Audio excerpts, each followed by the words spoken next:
Welcome into day 2 of Big 12 Media Days. Colby, Powell, and John Hoover here at the Star in Frisco. And John, day 2, a little more laid back than day 1. Yeah. Not quite as much time with the coaches. ESPN, Fox seemed like we're kind of holding people up. Was kind of the word around the Star. But we did get a chance to talk to Mike Gundy, and he talked about Taylor Cornelius, who he says right now going into the fall is his guy at starting quarterback. And he sounded really confident today when talking about Taylor Cornelius. Yeah, Taylor's a guy that he's 6'4". He came to Oklahoma State at 175 pounds. He's now 220, Mike Gundy said. This shows a work ethic and a determination that Mike Gundy's impressed with. So he's going into the season thinking that this is his guy, this is his starting quarterback. There's going to be some competition, though, once the other guys get there, once the newcomers get there, the transfers get there, once the backfield gets crowded and the quarterback room gets crowded. Could be an interesting competition there at quarterback for Oklahoma State. Yeah, and he really didn't have any elaboration on what happened with Mike Holder. You know, in the original press conference, he said, I would much rather talk about football. And then whenever he came over, I guess he said a couple of more things and basically said what he said over the summer. Yeah. You know, didn't mean anything by it, just came out wrong. But, you know, the relationship between Holder and Gundy has never seemed great. And it seems like they're to the point where, okay, just don't say anything public about him and you don't say anything public about him. And let's all get along for the sake of getting along and not having to deal with these headlines all the time. It's good that they're able to put that behind them, at least for something like this, like Media Day. I'd like to talk about football today. I just want to talk about football, but then he was sitting over here in his breakout and he's talking about his farm animals and his longhorns and baling hay, and you know, it was like, I thought we were talking about football, Mike, but you know, give him a little kick in the pants for that. Good for him. Good for him for not popping off. And I mean, this is his boss. As much as we think Mike Gundy kind of runs things there, that is his boss. So let's all move past it. Hopefully Mike Gundy, he doesn't go chasing jobs this December. Yeah, no doubt. We'll see how that plays out. But speaking of jobs, Jim Knowles got himself a new job. Guy coming over from a much different situation, being at a basketball school, and now he's at Oklahoma State, where they've had a lot of success here recently. But not many Big 12 defenses have had success recently in this conference. He came in, he wanted to be at Oklahoma State, and Mike Gundy spoke very highly of him. I was impressed that Jim Knowles came in, and the first thing that struck me, and I asked Mike Gundy, how did this make you feel when Jim Knowles said, I'm so glad to be at a football school? Remember Oklahoma State being accused of being a football school all that much in history. I'm talking about in history. So for him to say that, I asked Mike Gundy, how's that make you feel? And he's like, yeah, no, I loved it. He said, I had to stop him and say, now, this is the Big 12 Conference, right? You do want this job. Said he likes the town. He wanted to be in Stillwater, so that's good. The 4-2-5 defense that he brings is going to be something that Mike Gundy says is different, brings a different vibe, a different feel, and a different energy to the defense.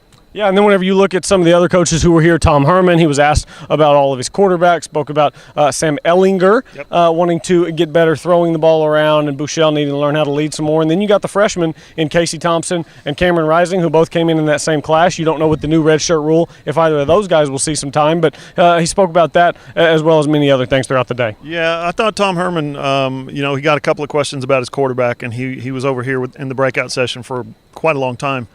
And he went off on I shouldn't say went off. He went into the aspect of, Shane Buechele, for instance, needs to be a better leader.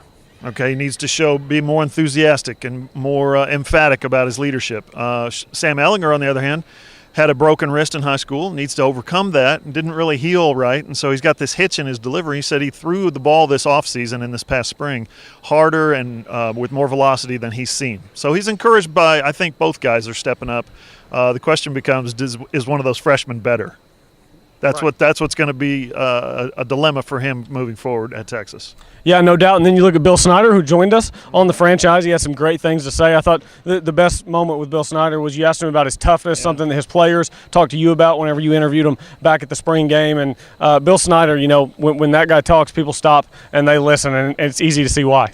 I got some tweets. People were saying that they were brought to tears by his by Bill Snyder talking on the radio on the franchise about his mother, where he got his toughness from. And the players said, "I've never seen anybody so tough. He's so tough. He's the toughest coach." This and I asked him, "Where do you get that from?" And he said, "My mother, single mother, single child. When she said no, it meant no. I couldn't go outside." So I think he's carrying that over. Imagine that, skipping. He's 79 years old. He will be this year.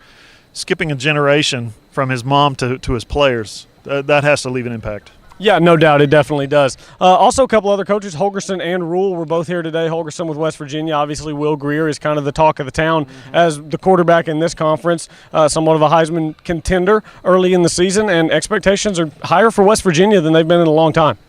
Well, for some of us, I think West Virginia is going to finish second in the conference. I think you had them picked a little lower. But, no, Dana Holgerson said that Will Greer, he approved the Heisman campaign. I got a 5 minutes one-on-one with Will Greer at the end of the day, and I asked him about the pressure and the hype that goes along with being a Heisman candidate. And Dana Holgerson addressed that as well. He said, if I didn't think the kid couldn't handle it, I wouldn't have approved a Heisman campaign. So I'm looking for big things. But Dana Holgerson said it as well. I talked to him during the summer, and he said this is a kid that is special. Going to be playing the next level. Might be the number 1 overall pick, and he has him as a first-team All-American. So it's going to be interesting. Yeah, no doubt it will. And also interesting is Baylor trying to bounce back from a 1-11 season. They got some big transfers, and Matt Rule's counting on those guys. They've got a long way to go to improve from where they were a year ago in Matt Rule's second year in Waco. Jake Frew-Morgan is the left tackle. I think they lost 2 offensive linemen, and one of the replacements is a kid who started on the Clemson national championship team. Back to start for Baylor. He's they've got an influx of talent that they hadn't counted on, because at one point in his first recruiting season, Matt Rule had one player, and so they were able to. We talked on the franchise about that as well. He was able to rebuild that quickly and rebound and get people now to want to come to Baylor again. One of the guys that did Jalen Hurd, the former 5-star running back, tailback at Tennessee, was predicted to be a freshman All-American and Mr. All everything. He's now a wide receiver at Baylor. How do you get those guys if you're Baylor? So that is very interesting. I'll have a story later on Will Greer at thefranchiseok.com, as well as what Mike Gundy talked about today with Taylor Cornelius and Jim Knowles at Oklahoma State. So keep it here at thefranchiseok.com. And we'll have lots of content throughout the day, throughout the evening, and probably throughout the week. Absolutely. We've enjoyed covering Big 12 Media Days. For John Hoover, I'm Colby Powell from the Star in Frisco. This has been your final wrap-up of 2018 Big 12 Media Days.